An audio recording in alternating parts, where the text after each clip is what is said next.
Nosotros presentaremos la producción de bebidas alcohólicas. Es curioso preguntarnos desde cuándo el ser humano comenzó a ingerir alcohol. El ser humano y el alcohol, una amistad que lleva miles de años de antigüedad. Algunos autores colocan a la producción de bebidas alcohólicas desde el año 5400 a.C. Específicamente el vino y la cerveza eran las bebidas producidas en esa época, marcando una separación de clases sociales, ya que el vino era un producto específicamente para las clases altas, mientras que la cerveza era consumida por el pueblo. La producción de este tipo de bebidas fue de gran importancia en la evolución cultural de los seres humanos y sus sociedades. La levadura es el microorganismo responsable y fundamental para conseguir las bebidas que a lo largo de la historia han acompañado a tantas personas. Científicos compararon secuencias de ADN de Saccharomyces cerevisiae con las de las levaduras de vino antiguas. Reconstruyendo el proceso de selección humana, se dieron cuenta que esta relación tan benéfica y perdurable del ser humano se remonta a más de 8000 años. Un ejemplo claro de amor y cuidado. Para comenzar a producir de una manera controlada los productos alcohólicos, era necesario ejercer un control sobre el microorganismo fundamental. Saccharomyces paradox es el pariente más cercano de la conocida Saccharomyces cerevisiae. Paradox se encuentra en cortezas de árbol, hojas y suelos. Por esta razón, se cree que Cerevisiae se consiguió a través de una domesticación con la finalidad de producir bebidas alcohólicas. Especies de levaduras pertenecientes al género Saccharomyces son levaduras especializadas para el crecimiento en azúcares. Se cree que Saccharomyces cerevisiae fue aprovechada por primera vez para producir vino, y no pan ni cerveza. Esta idea surge que para llevar a cabo la elaboración del vino no requiere inocular con la levadura. Sin embargo, el proceso de domesticación se ha estudiado con mayor precisión y con resultados más claros analizando la levadura usada en la producción de cerveza. Esto se debe a las condiciones tan cuidadas para su elaboración, el mantenimiento de cepas por tantos tiempos y por la variedad de cervezas que existen en el mundo. La elaboración de cerveza ocupa el puesto 14 de las actividades manufactureras más importantes del país, posicionando a esta industria como una de las principales en el aspecto de generación de empleos. En el año 2019, la producción de cerveza alcanzó la sorprendente cantidad de 124.5 millones de hectolitros, alcanzando un pico histórico. Pero esto no quiere decir que en los otros años la producción haya sido poca, pues se ha mantenido en un crecimiento constante. En términos económicos, la industria cervecera es una de las más sólidas, alcanzando en 2019 ganancias de 4.736 millones de dólares. Hablando del vino en México, una parte de la industria de bebidas alcohólicas ha ido creciendo en los últimos años en este país. La región que produce más vino en el territorio nacional es Ensenada, pero Guanajuato, Zacatecas, Aguascalientes y Querétaro también son estados con buenas producciones de esta bebida. Los vinos nacionales cubren el 30% del mercado, resultando en aproximadamente 200 bodegas vinícolas y productores de uva para vino, dando un valor económico para la industria de 4.650 millones de pesos. Todo lo anterior obviamente se encuentra en función del consumo de estas bebidas. La población mexicana se queda muy atrás en lo que se refiere al consumo de vino, tomando 0.96 litros per cápita, mientras que el Vaticano se ubica como el país más consumidor de esta bebida con un consumo de 71.25 litros per cápita.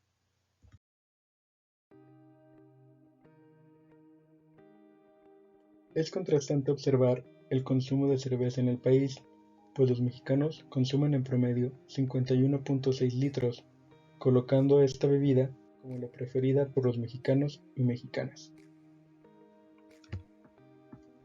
En la actualidad, se cuenta con una gran variedad de cepas de levaduras para la producción industrial de bebidas alcohólicas, y entre algunos ejemplos se encuentran Saccharomyces elipsodius. Esta cepa es usada activamente para la producción de vinos y es capaz de degradar glucosa, sacarosa y maltosa. También está la levadura Saccharomyces apiculatus, la cual es utilizada comúnmente para la producción de vinos y de sidras. Esta cepa, que degrada únicamente glucosa, solo puede actuar cuando la concentración de alcohol en el líquido es menor al 3 o 4%. Cuando la concentración aumenta, da paso al desarrollo de la levadura Saccharomyces egyptiosus. La mundialmente conocida Saccharomyces cerevisiae es utilizada ampliamente en procesos de panificación y para la producción de cerveza, vinos y alcohol. Esta cepa, capaz de degradar glucosa, fructosa y maltosa, puede llegar a concentraciones finales de alcohol de 6 a 7% de volumen. Por otro lado, la levadura Saccharomyces carlsbergensis es un híbrido entre la levadura Saccharomyces eubayanus y Saccharomyces cerevisiae, por lo que tiene similitudes cercanas con ambas. Se desarrolla en el mosto de la cerveza y es capaz de degradar azúcares como glucosa, sacarosa y maltosa. Otra levadura muy estudiada es la Saccharomyces eubayanus.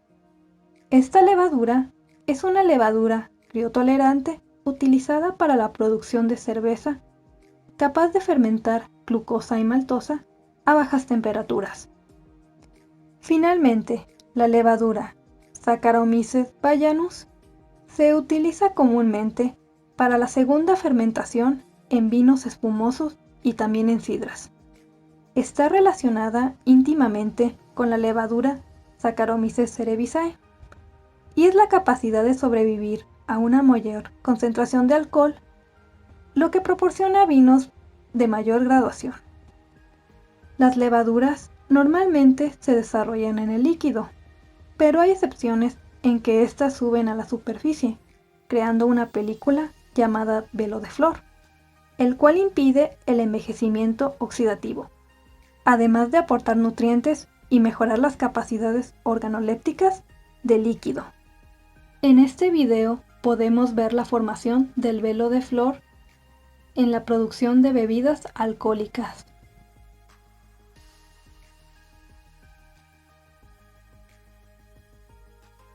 De manera general, la fermentación es un proceso catabólico de oxidación incompleta, completamente anaeróbico.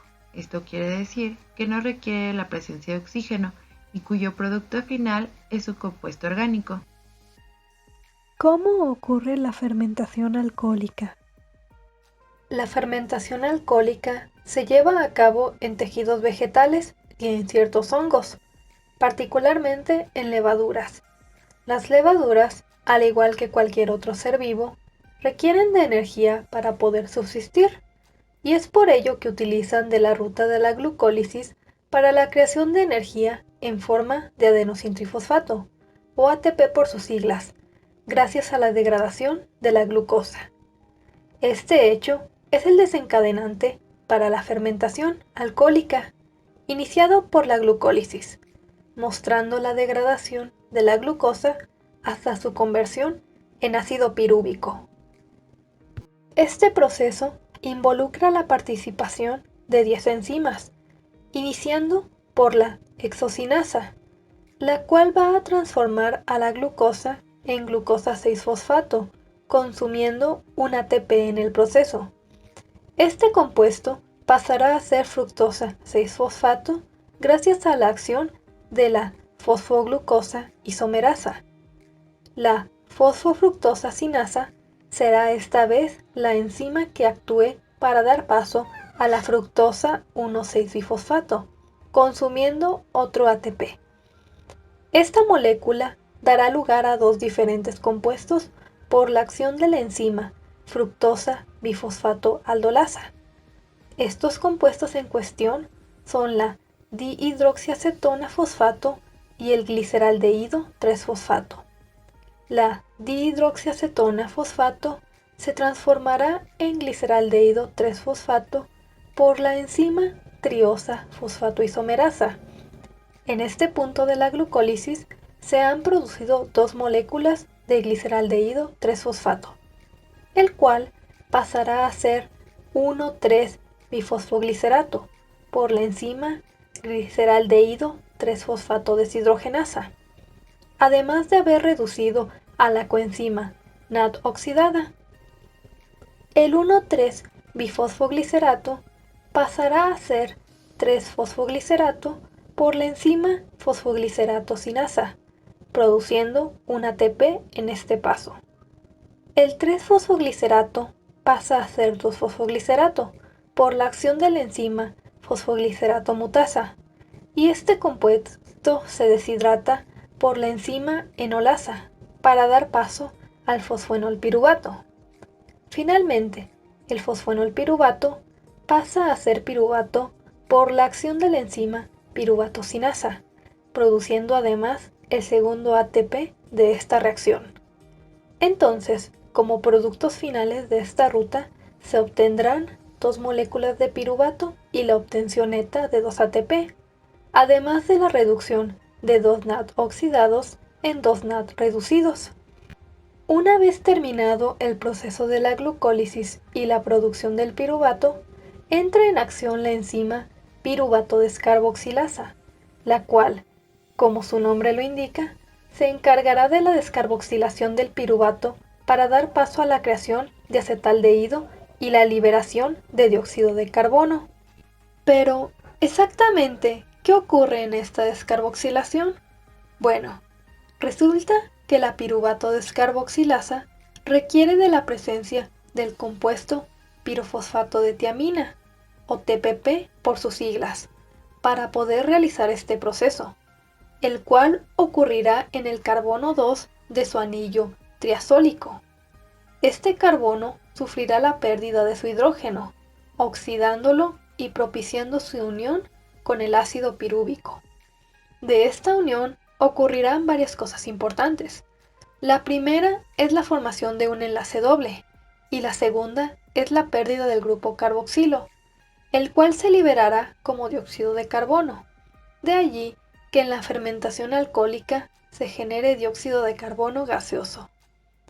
Gracias a la adición de un protón, la molécula se estabilizará momentáneamente, para enseguida dar paso al último cambio estructural, en donde se libera finalmente el acetaldehído y el pirofosfato de tiamina regresa a su estructura original. Recapitulando, se requiere de la ruta de la glucólisis para la producción de 2 moléculas de piruvato y de la transformación de 2 NAD oxidados a 2 NAD reducidos. El piruvato se descarboxila por la enzima piruvato descarboxilasa y por la presencia del pirofosfato de tiamina, generando así el acetaldehído. Este acetaldehído es un perfecto aceptor de los protones y los electrones que el NAD oxidado proporciona, reoxidándolo nuevamente y, gracias a la acción de la enzima alcohol deshidrogenasa, el acetaldehído pasa finalmente a ser etanol. Hay diversas condiciones a tener en cuenta para que la levadura trabaje en condiciones óptimas. Uno de ellos es la actividad del agua. El contenido del agua del medio donde se desarrollan las levaduras es un factor importante para su crecimiento y, por lo tanto, el contenido total del sustrato nos da una medida del agua disponible para los microorganismos. La levadura obtiene casi todos sus nutrientes disueltos en el agua que le rodea, por lo tanto, el agua es un medio indispensable para su crecimiento. Asimismo, otro factor a tener en cuenta es el valor del pH. El pH óptimo para el crecimiento de la levadura varía según la especie, estando de 4,5 a 6,5, aunque muchas especies toleran grandes variaciones de pH, por ejemplo, de 2,8 a 5 o de 8 a 8,5. En levaduras como Saccharomyces cerevisiae, la mayor fermentación y producción se obtiene en un pH entre 4 y 6. A pHs menores a 4 no puede ser utilizada y a pHs muy alcalinos el decrecimiento es mayor. La temperatura también es un factor muy importante. La temperatura de crecimiento de las levaduras está comprendida entre los 5 grados y de 30 a 37 grados Celsius y varía según la especie. Aproximadamente, el valor óptimo se sitúa en los 25 grados Celsius. El suministro y concentración de la fuente de carbono también es un factor a tomar en cuenta. Las levaduras pueden usar algunos azúcares simples, como la glucosa y fructosa, las cuales se encuentran presentes en melazas. Los disacáridos, trisacáridos o polisacáridos son asimilados después de ser hidrolizados en el interior o exterior de la célula. Asimismo, la fuente de nitrógeno también cumple los mismos requisitos. En la fermentación de vinos y cervezas, las concentraciones de compuestos aminonitrogenados se deben de suministrar al medio como sales de amonio, sulfatos, fosfatos o urea. La levadura también requiere de una fuente de minerales. Los medios de cultivo generalmente contienen la cantidad suficiente de minerales para facilitar el crecimiento de las levaduras, especialmente fosfatos y sales de sulfato.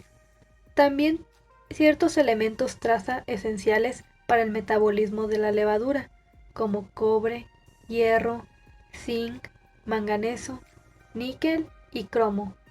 Finalmente, la tensión superficial del oxígeno es un factor a tomar en cuenta, pues la aireación de un cultivo presenta la ventaja de aportación de oxígeno necesario para la respiración y eliminación del dióxido de carbono, producidos por el metabolismo de los sustratos carbonatados. Como todo proceso, es importante tener en cuenta la materia prima, que ésta cumpla todos los requerimientos necesarios para poder obtener productos de la mejor calidad posible. Como fuente de carbono, es necesario tener cereales con altos contenidos de carbohidratos, como la malta, la cebada, el trigo, arroz, almidón de trigo o de maíz. Por otro lado, el microorganismo es parte fundamental en el proceso. Actualmente, Saccharomyces cerevisiae domina en la exploración biotecnológica, principalmente con respecto a la producción de alcohol. Como etanógeno, esta levadura posee muchas características deseables. Por ejemplo, se desarrolla de una manera eficiente para producciones industriales, tiene altos índices de fermentación y rendimiento de etanol, es relativamente tolerante al estrés, es fácil de modificar genéticamente y confiere un buen sabor a las bebidas alcohólicas. El medio de fermentación es de vital importancia en la fisiología de las células de levadura. La disponibilidad de nutrientes tiene un impacto significativo en el crecimiento de la levadura, la tolerancia al estrés, los rendimientos y la síntesis de metabolitos secundarios durante la fermentación. Es importante tener un medio rico en nitrógeno, minerales como potasio, azufre y magnesio, oligoelementos como zinc, calcio y hierro, además vitaminas como biotina y riboflavina y algunos factores de crecimiento como esteroles y ácidos grasos. ¿Cómo se lleva a cabo el proceso de fabricación de cerveza? Existen centenares de estilos de cerveza por todo el mundo. Sin embargo, la gran mayoría están elaborados con tan solo 4 ingredientes básicos. Cada uno juega un rol clave en el resultado final, los cuales son el agua, la cebada, que es el cereal que más se emplea para su elaboración, el lúpulo y la levadura. La primera fase en el proceso es el malteado. En esta etapa, los granos de cereal, normalmente de cebada, atraviesan un proceso de germinación controlada con el fin de activar las enzimas presentes en el grano, que luego serán necesarias durante la maceración. Dependiendo del grado de tostado obtenido durante el malteo, conseguiremos maltas más claras u oscuras, las cuales aportarán el color final de la cerveza. Como segunda etapa, tenemos la molienda y maceración. Una vez hemos molido el grano de cereal, es hora de mezclarlo con agua para preparar el mosto cervecero. El agua es el ingrediente mayoritario, representando entre el 85% a 90% del contenido de la cerveza final. Para el proceso de macerado, la malta se mezcla con el agua a diferentes tiempos y temperaturas.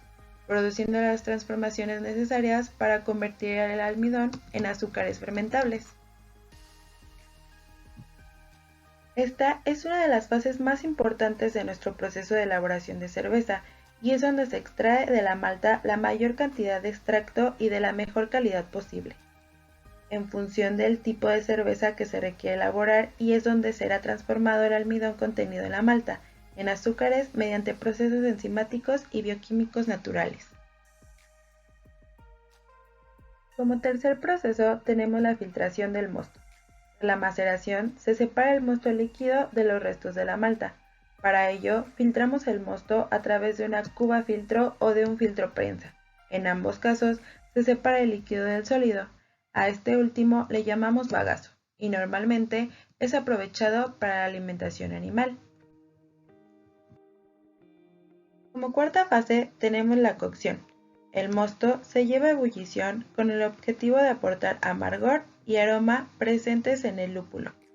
Además, durante esta etapa se esteriliza el mosto, se coagulan proteínas y se evaporan aromas indeseables.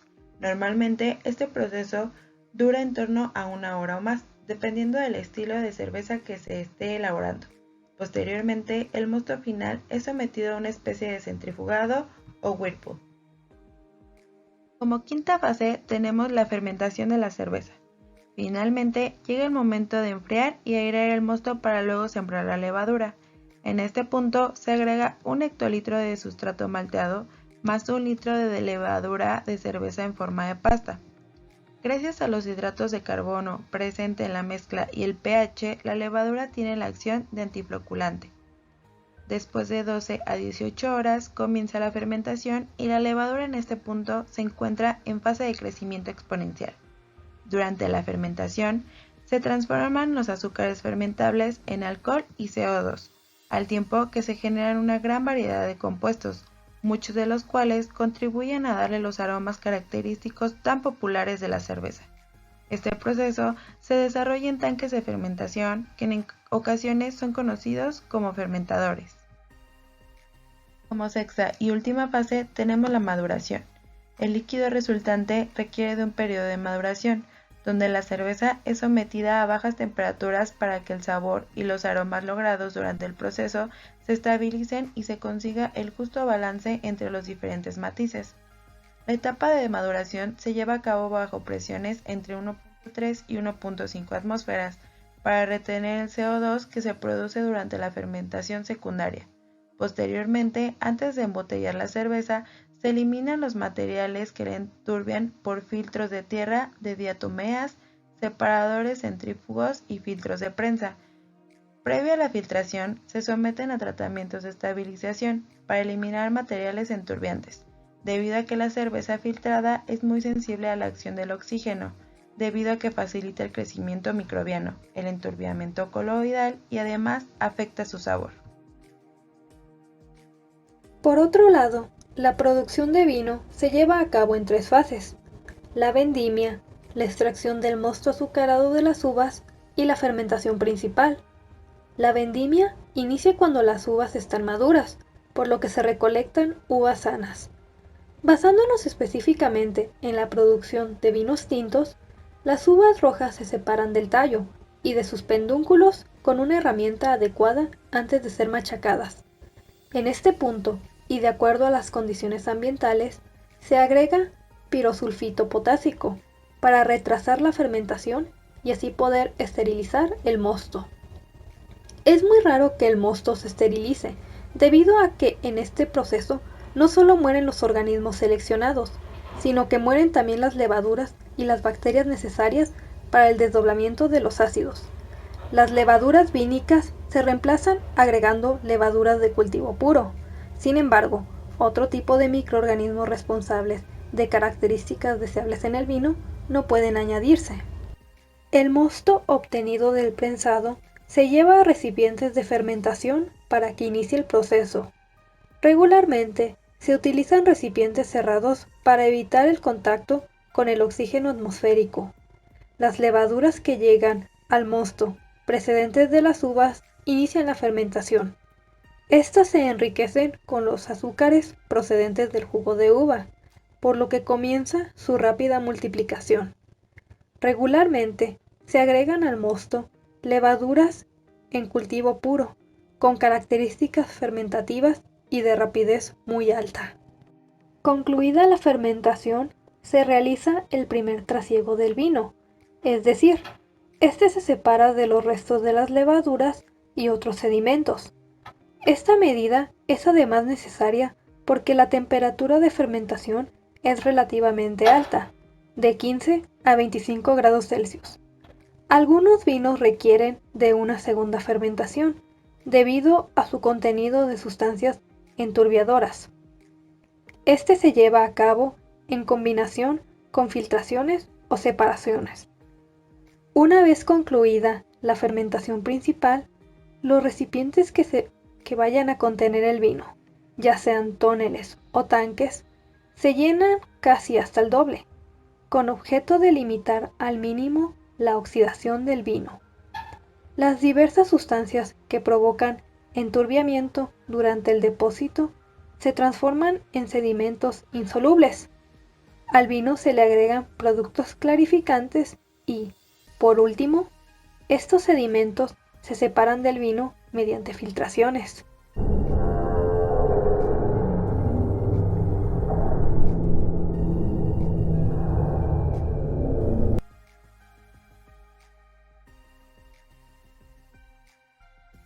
Como se logró observar, la elaboración de bebidas alcohólicas requiere una amplia gama de conocimientos, empezando por una producción empírica, hasta llegar a perfeccionar y controlar tanto las técnicas que permitieron la creación de una vasta variedad de bebidas alcohólicas. Como estudiantes de biotecnología, tenemos la oportunidad de conocer y aprender sobre microbiología industrial, además de la importancia de esta rama de la ciencia en nuestras vidas. Si vemos más allá de la perspectiva como estudiantes, esta parte de la microbiología nos puede ofrecer grandes oportunidades para aplicar nuestros conocimientos, emprender un negocio o trabajar dentro de una de las más grandes empresas que, como vimos, tienen una tasa alta en generación de empleos. Esperamos que la próxima vez que destapes una cerveza con tus amigos o cenes en la compañía de una buena copa de vino, piensen en el arduo trabajo que se llevó a cabo para que todos podamos disfrutar de estas bebidas.